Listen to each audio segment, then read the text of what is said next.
2 जून 1947, जब दिल्ली के एक कमरे में करीब दर्जन भर लोग मिलकर करोड़ों लोगों का भविष्य लिखने जा रहे थे।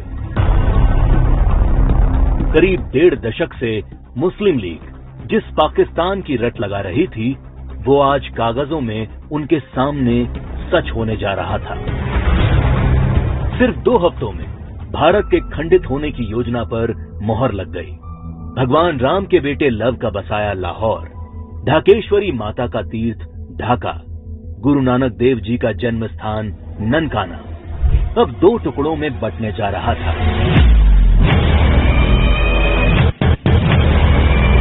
और अगर कोई इस विभाजन की योजना से अनभिज्ञ था, तो वो थी भारत की मासूम और निर्दोष जनता, जिस पर यह विभाजन कहर बनकर टूटने वाला था। 1947 को अंग्रेजों द्वारा किया विभाजन देश का पहला विभाजन नहीं था। अंग्रेज इससे पहले 1905 में भी बंगाल का विभाजन कर चुके थे, लेकिन उस विभाजन का पहले बंगाल में और फिर पूरे देश में इतना मुखर विरोध हुआ कि अंग्रेजों को 1911 में अपना फैसला वापस लेना पड़ा था। विभाजन का जो काम अंग्रेज 1905 में नहीं कर पाए, वो 1947 में करने में कैसे सफल हो गए?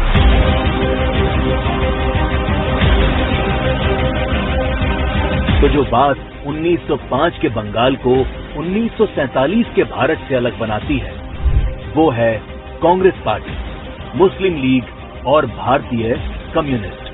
1905 में बंगाल विभाजन के विरोध के बीच ही 1906 में मुस्लिम लीग का जन्म संयुक्त बंगाल के ढाका में हुआ। बंग भंग आंदोलन के बाद जन्मी मुस्लिम लीग ने 1909 में मार्ले मिंटो सुधार के नाम पर पृथक निर्वाचन प्रणाली मांग से शुरू करके अगले 30 साल में अलग इस्लामिक राष्ट्र पाकिस्तान के नाम पर भारत को मजहब के नाम पर बांट कर रख दिया। 1920 के तुर्की के खलीफा के समर्थन में चलाए गए कांग्रेस के खिलाफत आंदोलन ने मुस्लिम कट्टरपंथियों को यकीन दिला दिया कि वे अपनी गैर जरूरी मांग पर भी कांग्रेस के नेतृत्व को मना सकते हैं। इसके बाद 1930 में अल्लामा इकबाल ने पहली बार मुस्लिम लीग के अधिवेशन में अलग इस्लामिक राष्ट्र की रूपरेखा रखी। इकबाल की कल्पना के इस अलग इस्लामिक देश के लिए पाकिस्तान नाम सबसे पहले चौधरी रहमत अली ने प्रयोग किया। जब 1933 के तीसरे गोलमेज सम्मेलन में चौधरी रहमत अली ने पाकिस्तान अभी नहीं तो कभी नहीं नाम के पर्चे बांटे और करीब 7 साल बाद 1940 में लाहौर अधिवेशन में मुस्लिम लीग ने पहली बार पाकिस्तान नाम के अलग इस्लामिक देश का प्रस्ताव पास किया और 1947 में 10 लाख लोगों की लाश पर चढ़कर एक अलग इस्लामिक देश बना लिया।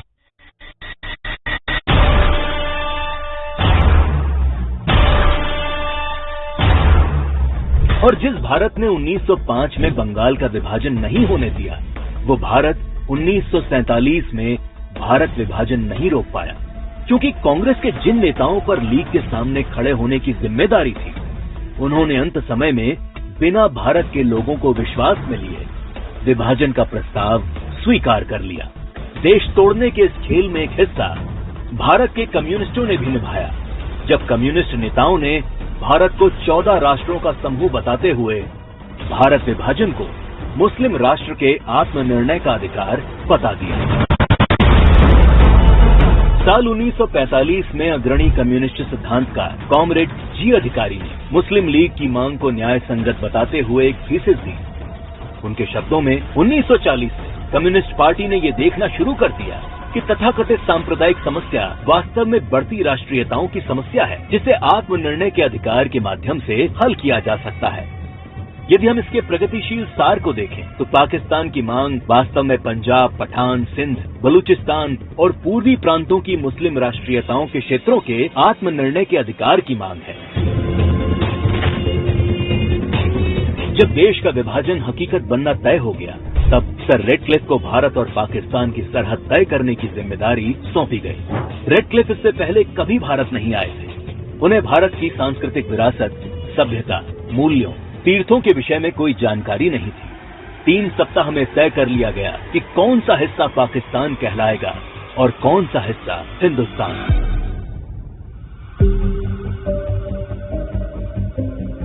सदियों से एक जैसे इतिहास, भाषा, बोली, खान पान लिए रह रहे लोग, गांव और शहर रातों रात दो देश बन गए। करीब 1.5 करोड़ लोग रातों रात बेघर हो गए और करीब 10 लाख से अधिक लोग इस विभाजन के नाम पर काल के गाल में समा गए। ये विभाजन जिसने आगे चलकर पूर्वी पाकिस्तान में एक नए नरसंहार को जन्म दिया। शहर के शहर रातों रात खंडर में बदल गए। शहर दर शहर दंगे और आगजनी शुरू हो गई। वो लोग जो हवेलियों में रहते थे वो अब रातों रात रिफ्यूजी बन चुके थे। अपना सब कुछ लुटाकर लोग सड़ी गर्मी और बरसात में मीलों तक फैले काफिले हजारों की तादाद में अपनी जान बचाकर चले आ रहे थे। सबसे बुरा हाल महिलाओं का हुआ, जिन्हें इस विभाजन की सबसे क्रूर कीमत चुकानी पड़ी। सैकड़ों महिलाओं का अपहरण और बलात्कार किया गया।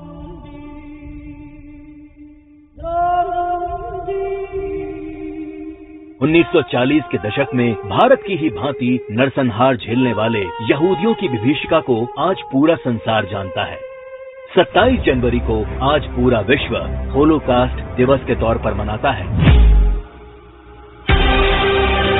लेकिन इस विभाजन की कभी न भूली जा सकने वाली त्रासदी को भारत की ही पूर्व की सरकारों ने कभी याद करने की कोशिश नहीं की।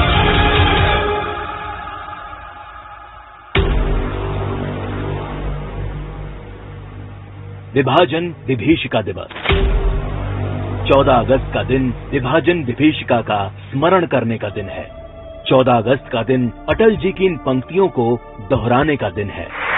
दिन दूर नहीं, खंडित भारत को पुनः अखंड बनाएंगे, गिलगित से गारो पर्वत तक आजादी पर्व मनाएंगे। उस स्वर्ण दिवस के लिए आज से कमर कसें, बलिदान करें। जो पाया उसमें खो न जाएं, जो खोया उसका ध्यान करें, जो खोया उसका ध्यान करें।